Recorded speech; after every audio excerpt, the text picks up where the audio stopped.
Asal-usul suku Hakka.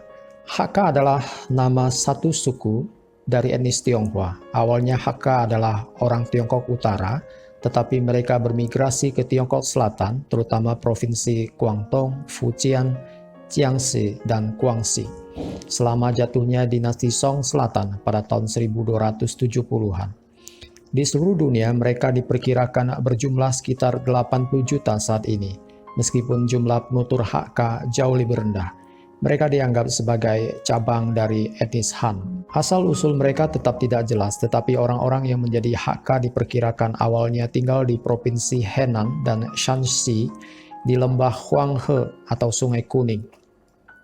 Mereka pindah ke selatan dari sana dalam dua migrasi besar, satu di awal abad keempat dan lainnya di akhir abad ke-9.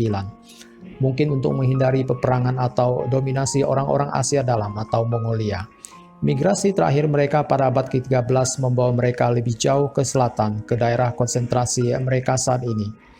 Nama Hakka mungkin berasal dari pengucapan kanton dari kata Mandarin kejia atau tamu keluarga, yang oleh orang utara dipanggil untuk membedakan mereka dari pribumi atau penduduk asli orang selatan.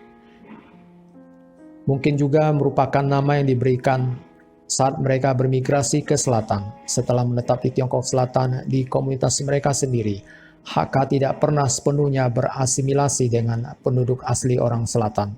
Tidak seperti kebanyakan orang Tiongkok lainnya sebelum abad ke-20, mereka menghindari praktik seperti mengikat kaki. Bahasa mereka memiliki kesamaan dengan bahasa Kanton, yaitu bahasa penduduk provinsi Guangdong dan Mandarin, bahasa di sebagian besar Tiongkok Utara dan Tengah. Banyak dari bunyi awal lidah Hakka yang merupakan jembatan antara kedua dialek ini. Selama abad ke-18 dan ke-19, ketika kondisi di Tiongkok Selatan menjadi sangat buruk dan tanah menjadi langka, orang Hakka sering terlibat dalam perselisihan tanah dengan pribumi orang selatan.